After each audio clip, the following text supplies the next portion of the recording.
माननीय उपसभापति जी, I called Srimati Kalimodi. Okay. All right. No, okay. मुझे अपनी बात रखने का मौका दिया जाए। All right. Kalimodi, I will call you after this. I will call you after this.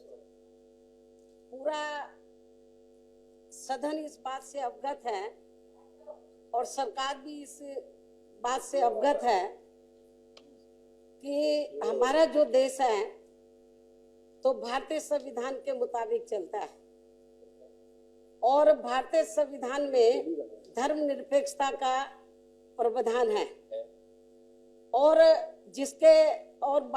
परम पूज्य बाबा साहब डॉक्टर अंबेडकर ने जब देश का संविधान बनाया तो देश में जो विभिन्न धर्मों को मानने वाले लोग रहते हैं तो उनको ध्यान में रखकर भारतीय संविधान बनाया था और हमारे देश में जो विभिन्न धर्मों को मानने वाले लोग रहते हैं तो केंद्र में या राज्यों में जिस भी पार्टी की सरकार बनती है तो उनकी ये जिम्मेवारी बनती है कि उनके जान माल और मजहब की पूरी हिफाजत की जाए और इसके साथ साथ तो ये भी व्यवस्था है भारतीय संविधान में कि जो विभिन्न धर्मों को मानने वाले लोग हैं तो उनके साथ जाति नहीं होनी चाहिए और उनको जबरन धर्म परिवर्तन नहीं कराना चाहिए।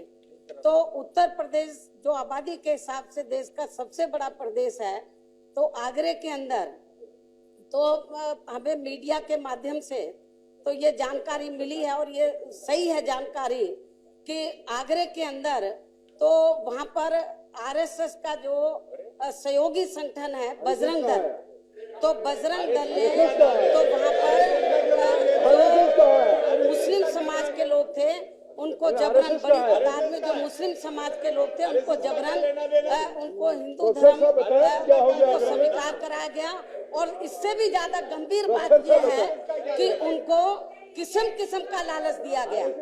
इससे भी ज्यादा गंभीर बात यह है कि उनको लालच देकर, एक तो होता है स्वेच्छा से अपनी मर्जी से धर्म परिवर्तन कर रहे, उनको किस्म का लालच देकर उनकी गरीबी का नाजायज फायदा उठाते हुए उनको किस्म का लालच देकर उनको धर्म परिवर्तन कराया गया है।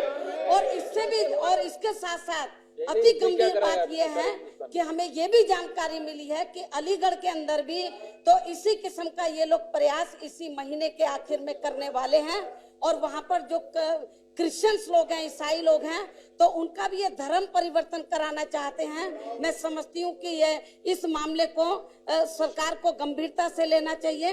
हालांकि सरकार यही कहेगी कि ये स्टेट का सब्जेक्ट है, लेकिन माननीय उपसभापति जी मैं ये बताना चाहती हूँ क्योंकि यदि जबरन धर्म परिवर्तन का ये जो मुहिम छेड़ी है ये खास तौर से आरएसएस और उनके सहयोगी संगठनों ने, और यदि इसको नहीं रोका तो पूरे देश के अंदर सांप्रदायिक तनाव पैदा हो जाएगा और देश के अंदर हाहाकार मच जाएगा।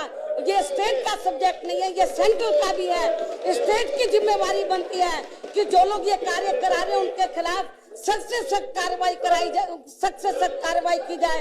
लेकिन स्टेट के साथ साथ ये सेंटर की भी जिम्मेवारी बनती है कि ये जो सांप्रदायिकता की जो लपटें पूरे देश के अंदर फैल जाएंगी, गवर्नमेंट को ये चाहिए कि जो जबरन धर्म परिवर्तन का ये जिसके पीछे बीजेपी का बहुत बड़ा हाथ है तो इसको रोका जाए, वरना पूरे देश के अंदर सांप्रदायिक तनाव पैदा हो जाएगा।